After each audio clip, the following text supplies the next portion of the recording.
Chris Lee and Blake Lovell of Southeastern 14, presented by Bearded Iris here. Kansas State has just ousted Kentucky from the NCAA tournament with a 75-69 win in Greensboro. Oscar Tshiebwe was tremendous, 25 points, 18 rebounds, but Markquis Nowell sort of stole the show. He had 27 points, 9 assists, and a bunch of free throws down the stretch. Kansas State advances and survives, adds to an already terrific season under first-year coach Jerome Tang, and Kentucky ends its season in disappointment with just one win in the NCAA tournament. Yeah, I mean, haven't made the Sweet 16 round or second weekend since 2019 at this point, and I mean, yeah, it's got to be disappointing for Kentucky. Even though they were the team seated lower here, they were the betting favorite, and we talked about kind of ways they could win this game, and I think the ways we talked about, well, obviously it started with Oscar Tshiebwe, and he was just fine with 25 points and 18 rebounds, but the things we brought up, we sort of talked about the consistency of Antonio Reeves and Jacob Toppin scoring wise. And we also brought up Kentucky basically is playing five guys. And you've got to get the most out of those guys if Kentucky's going to advance. I mean, they got more bench points today than they did in the first round, right? They had 0 in round 1. They got 5 today, which is not much, but we knew the setup. We knew it was going to have to be those guys that carried them forward. But man, you want to talk about the double whammy of both those guys having one of their worst games in a long time. Kentucky could not afford that because you had Markquis Nowell on the other side. You had Keontae Johnson on the other side. Masood hit a big shot late, right? He hit the big three. Tomlin had 12. Sills had 12. And, we talked about just the challenges in the well, but to go back to the Reeves and Toppin thing, Reeves scores 5 points, which that all came One of late, 11 right? from 3. I mean, that was all pretty much late in the game. I felt like, I know the 3 was. So 5 points. That is his lowest scoring mark since February 4th against Florida. And remember, in that time span, going all the way back to January 7th, he scored at least double figures in every game except for that February 4th game against Florida where he had 4 points and the February 18th game against Tennessee where he had 8 points. And, Kentucky won both those games. But this one, to have that, it was just you had too many guys who could, Kansas State started making shots, right? I mean, think about I don't know if you saw the shot chart halftime. Like all their points were at the rim.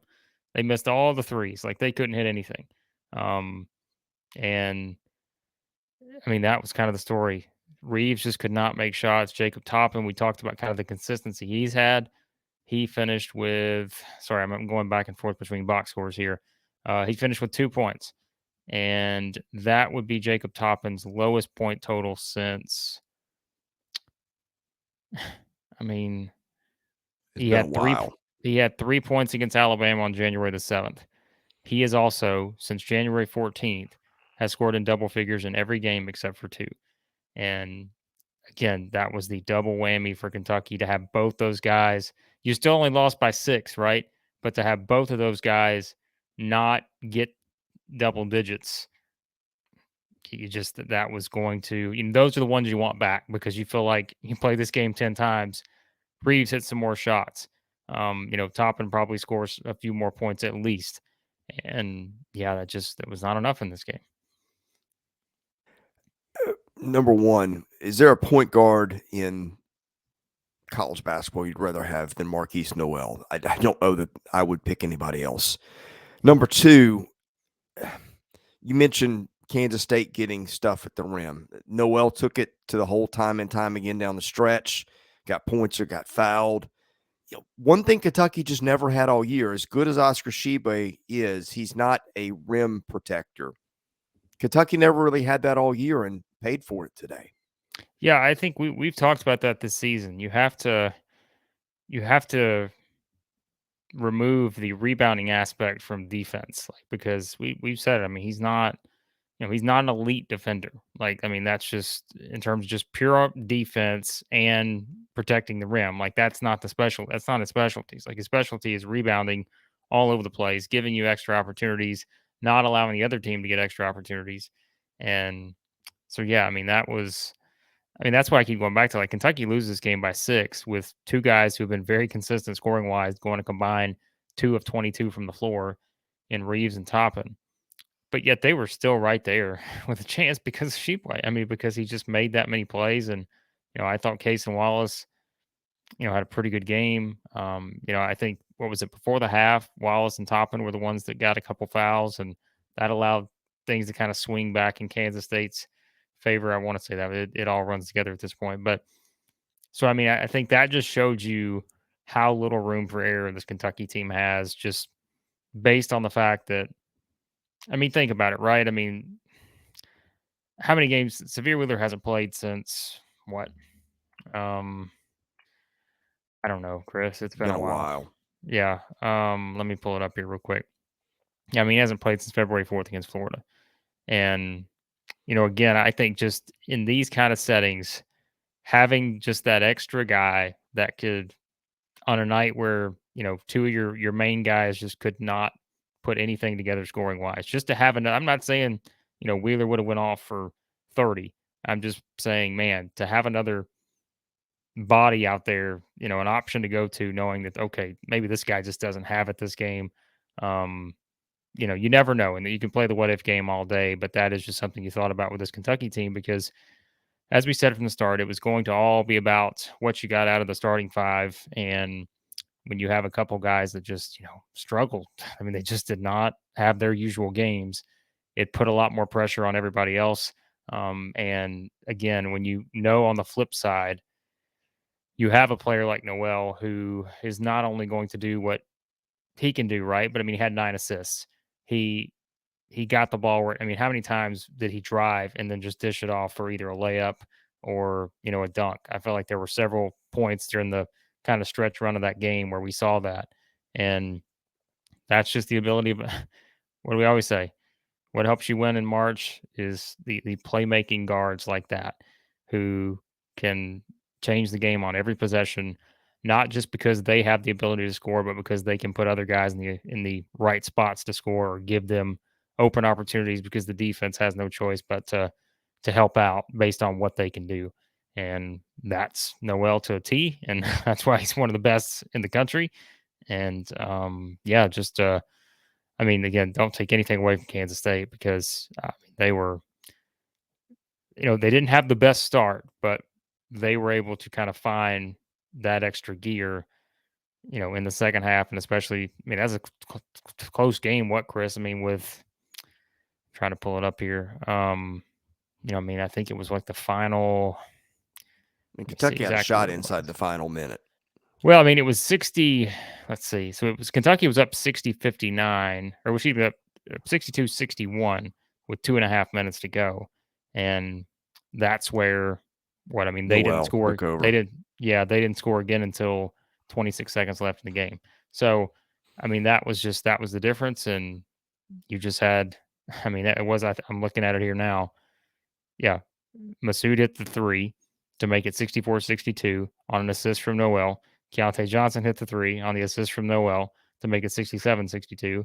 Nowell hits the next 2 free throws. So he's involved on all those plays, and he was the difference in the game. Any parting thoughts on Kentucky?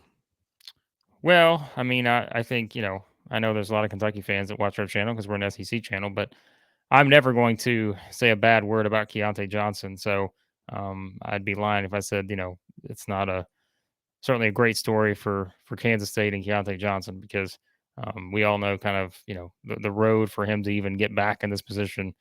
And so, to be in the Sweet 16, hey, they earned it. And so, yeah, I mean, that's, like we said, Jerome Tang just done a fantastic job this season in year one. And, for Kentucky,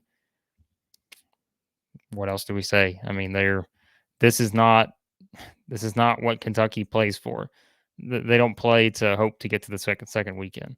But again, they haven't been there now since 2019, and we know we talked about it all season long, just kind of the frustration with the fan base at various points. A couple winning streaks have helped calm that a little bit this season, but this was all in preparation for this tournament.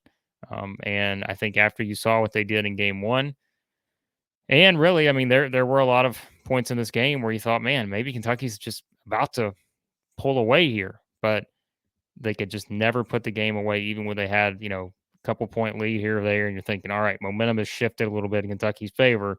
Can they push it out a little bit? And it just never happened.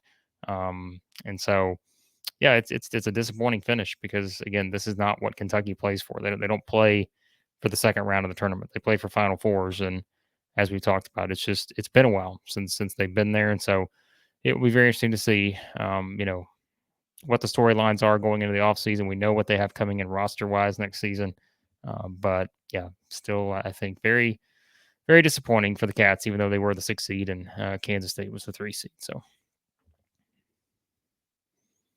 Kentucky ends its season 21-12 with 1 win in the NCAA tournament this year.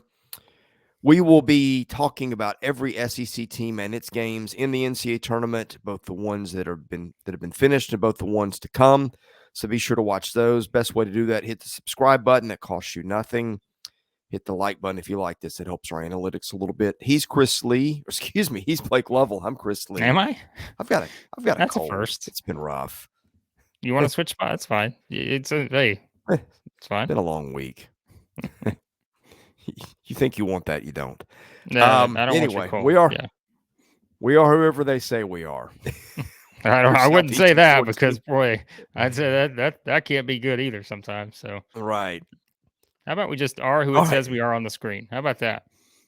Yeah. We're Southeastern 14. Thanks to Bearded Iris for sponsoring this train wreck. We'll see you again soon.